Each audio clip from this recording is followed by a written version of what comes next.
Tuning in to the online broadcast network, AfterBuzz TV. Over 20 million weekly downloads in over 150 countries, and your number one source for after-show entertainment.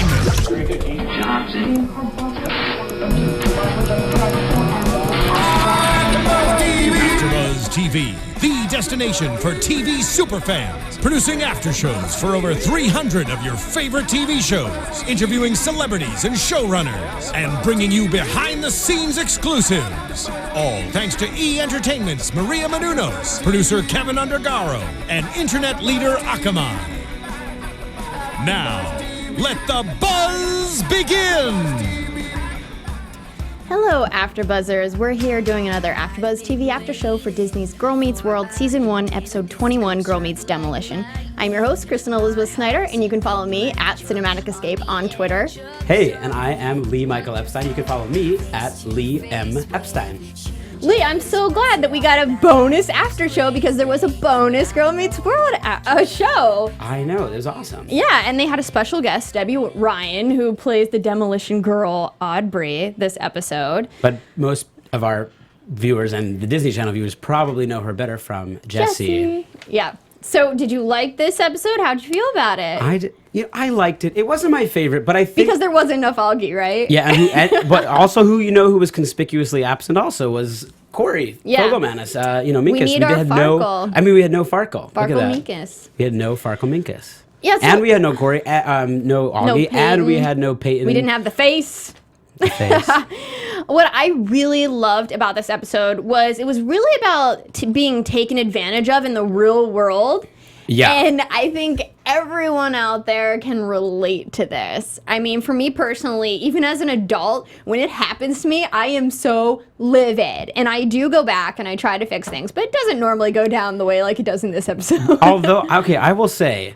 Yeah, I mean, it is an episode about caveat emptor, right? Like buyer beware, and you have to, as the buyer, as the consumer, you have to be vigilant and make sure that you're not getting taken advantage of. Right. And it is a lesson that a lot of us have to learn the hard way, like the girls in the episode. Or the parents. Or the parents. Which is, yeah, I mean, it's kind of funny. It really reminded me of my parents because my mom is the one who could return anything to a store and would not get taken advantage of at a store. But my dad would be like more of the pushover.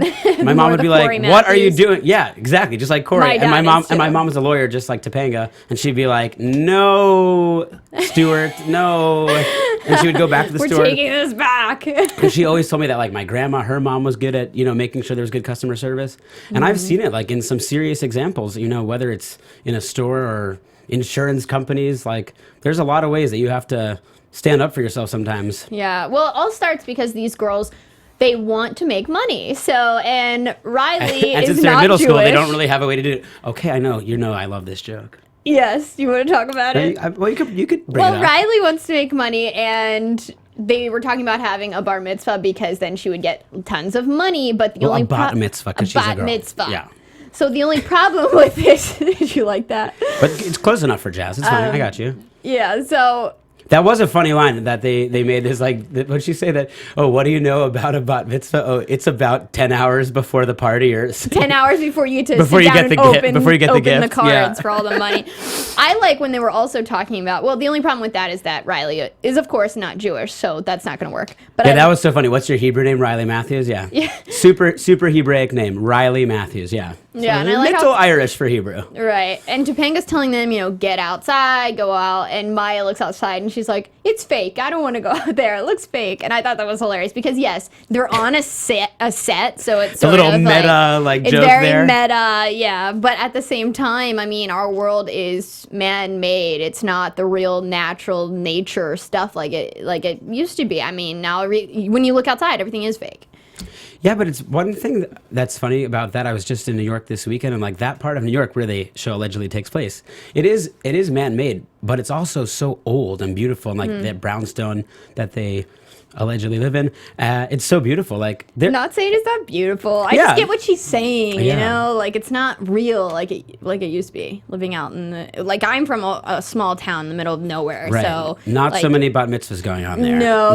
Nope. Lots of hiking and fishing and all that good stuff. Climbing trees. Whatever happened to that? Tree houses. I really hope that when we go back next season in season 2, everyone's been tweeting me about season 2 and Feeney coming back and Eric Matthews coming back.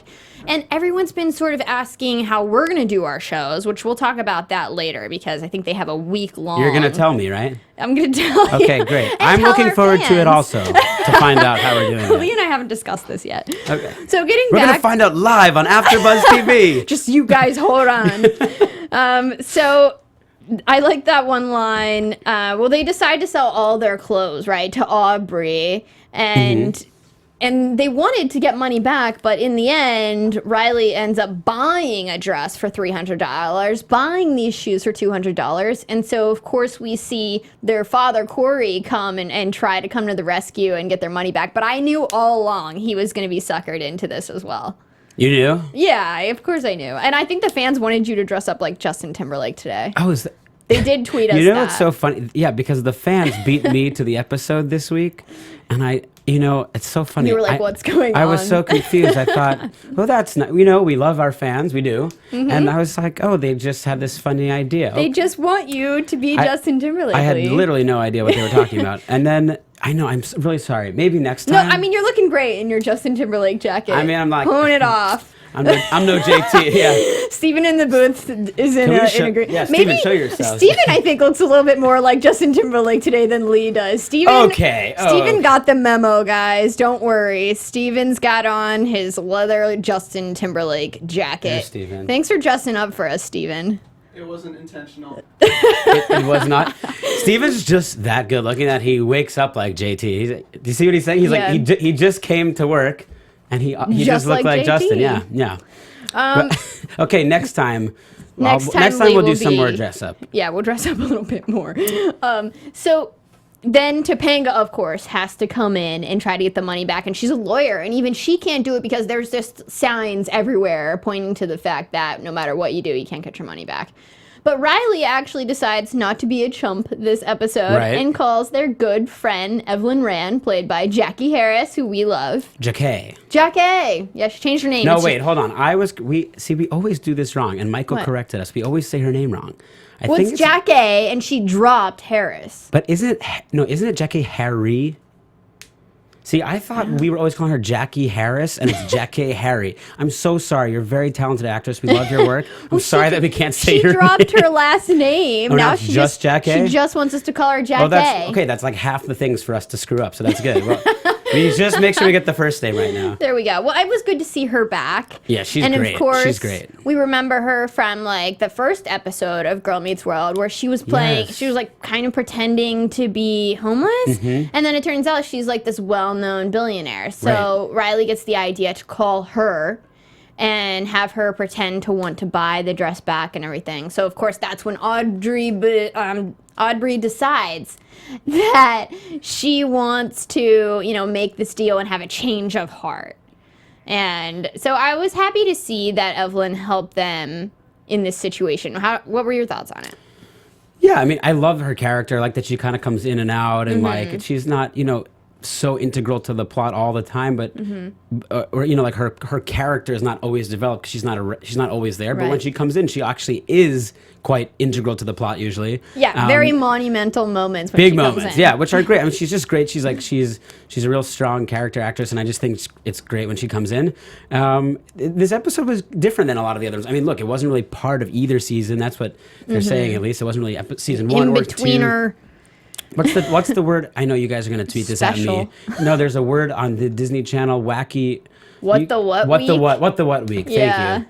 I know. Okay, now you don't have to all tweet at me and yell at me. I'm really sorry. Well, I don't understand what the week is on the Disney Channel. What was that? Okay, see, Kristen wants to know.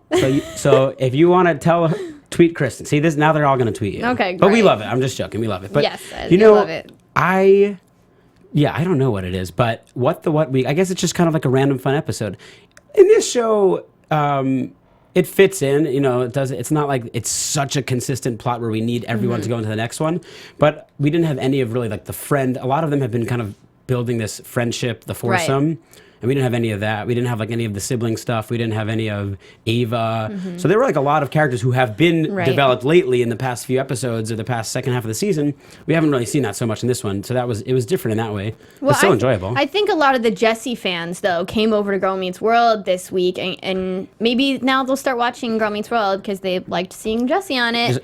Yeah, and I think there's some other crossovers going on from some of the actors from our show, Girl Meets World, onto some other Disney shows. I've heard that as well. So I want to talk about the fact that, in the end here, when Evelyn just wants to show Aubrey or teach her a lesson that, her parents might not be the good examples for her in her life, she pretends to buy the store, Evelyn does, and then she takes it back. And Aubrey's like, wait, you guys aren't really going to sell the store because I'm working this hard so that can be mine one day. So that was sort of a wake-up call to her. And Evelyn even says, wake up, be better than what you are. All sales are not final. And she said, I got friends to depend on, and they depend on me. So I love that line, all sales are not final. As we always talk about how this show does have a kind of didactic, like a teaching aspect to it, and I think didactic. There's a good word of the week. Nice word. It's not Yiddish, it's English, but I think there is that aspect of this show. But I like that it is taught in a way that is palatable and you can digest it and not feel like it's not obnoxious in your face, but it's there. And I think that it's such a great lesson here, which is that people can change for the better, and you can improve yourself. And you're not stuck. And that's kind of the blessing of being a human being, right? That you can, you might do some things not the best and even wrong in this case, really basically unethical behavior in this case. And then you can change. And I think that it's nice that the episode shows that and focuses on that message, that it's not just the bad guys and the good guys. And if you're bad, you're always bad. It's like, well, Aubrey and her family are kind of the bad guys for most of the episode, but there is a moment of realization, like, this is not the right way, and I want to be better, and I want to be a lawyer, and talking to Topanga about, how to be a good lawyer, and I think it's a good message. And that moment where Riley wants to buy the astronaut on the horse, and she's like, well, it's one of a kind, but so are you, and she actually gives it to her. So that's already, she was making a huge turn. Yes, totally. Because normally she would have tried to sell it for $50,000 or whatnot, something extreme. So, you want to talk about your favorite line at the end of the episode after Aubrey's going in the room with Topanga and Riley and Maya to sort of talk about how she can be a better person and maybe even a lawyer one day. And then we have Augie and Corey at the table. It's just great. We do both love Augie. I love Augie. He's just like one line. He delivers it just perfectly. One line, for a kid actor, just like deliver a line like... It's just great, man. I just think it's just funny. This episode, there were a few things when I just chuckled out loud. There's just, the writing is clever, and that, what did he say? Tell me the line. Augie says, Corey says to Augie, do you think that look worked for me? And Augie said, yes, Mr. Timberlake. Right, as if that Corey has like insisted that his kids call him Mr. Timberlake. It's pretty hilarious. I really enjoyed this episode as just like a bonus. I mean, we didn't have a lot of our other characters, but I remember watching an episode of Jessie on a plane before. You only get so many shows, and I thought it was a good show, so it was nice to see her crossover. And also people had the most core people of this show, Corey, Topanga. Right. We got to spend Riley, most of the Maya. episode with them. So that's what the core is, So I think that was good. And also just kind of get us wanting, leave us wanting more next season. Absolutely. And we know, everyone knows there's a lot of big cameos and returns by people from Boy Meets World. Yeah, and we don't even have to wait that long. Let's go ahead and talk about predictions about season 2. I love that. And now, your AfterBuzz TV predictions. So, like you were saying, there are a lot of characters from Boy coming back, like Feeney and Eric, who played Corey's brother, which I know there's a Girl Meets Mr. Squirrels episode, and I am just, so excited. So excited. So what do you think is going to happen in season 2? Little prediction. Wow. Well, I think we're going to have more of that. And I think maybe another thing we'll see, I don't know, but it seems like there's been a lot of directing by people who used to be on Boy Meets World. Ryder Strong and Ben Savage. And William Russ, I'm seeing. Oh, I didn't know that. Okay. Yeah. So that's awesome. Who played their dad. Their dad, correct. So there's a lot of... I just think it's cool about this show that there really is this kind of sense that the staff who makes this show is very family oriented, like with each other. Definitely. It seems that way. I mean, they work together continually and giving each other chances to do different jobs. It's not like you you're not just Sean Hunter, like you actually get to be Ryder Strong, the director. And I think that's a pretty cool thing in this industry, to let people be not just pigeonholed as like, you do this one job on this show. So maybe we'll see more of that, of people that we know from the Boy Meets World coming into the Girl Meets World in a different way. I think that's cool. And I think we'll see more, maybe expansion of some of the romantic relationships, or I'm hoping that Riley gets a new love interest. Yeah. To sort of compete with Peyton, or maybe just to have another interest, because this day and age, it's not like the Corey and Topanga story. Even though there's Augie and Ava, like, I want to see another guy spark her interest, or maybe even Maya have a relationship. Yeah, I mean, the Corey and Topanga story still happens sometimes, and it's pretty anomalous. It's definitely not the norm, and so I don't think I think that would be a little bit. My prediction is that we won't see that, because that's kind of just like too much like Boy Meets World. Like, we're gonna have another identical like middle school, high school sweethearts, and but maybe not. I don't know. So hopefully a new guy next season. And also we know Angela's gonna be returning, who played Sean's girlfriend. Though, do you predict that Angela will stay in it and become like back with Sean, or not? No, because we already talked about how they're kind of hooking him up with Maya's mom. Yeah, so I'm excited for that. And you guys asked what we're gonna do, because the show does return in like May 10th, and there's going to be May 10th. Isn't that like next week? It's like next week. It's crazy. And there's going to be like, it might be May 12th or something like that, but there's literally an episode every day for a week. So people want to know how we're going to cover that. So Kristen and I are going to sleep in this huge studio. We're going to watch it right there, and then we're going to cover it. That could be funny. That's hilarious. Maybe I'm we not should sure do, if we're going to camp out. Maybe we'll camp out for you guys. Tweet us and let us know what you guys would like us to do. Right. Tell us how you think we should schedule this. I agree. All right, guys. No promises. Thanks for tuning in. As always, you can follow me at Cinematic Escape on Twitter and Instagram. And I am Lee M. Epstein on Twitter and Instagram. Thank you guys so much for watching and tweeting at us. Thanks, guys. See you soon. From executive producers Maria Menounos, Kevin Undergaro, Phil Svitek, and the entire AfterBuzz TV staff, we would like to thank you for listening to the AfterBuzz TV network. To watch or listen to other after shows and post comments or questions, be sure to visit AfterBuzzTV.com. I'm Sir Richard Wentworth, and this has been a presentation of AfterBuzz TV.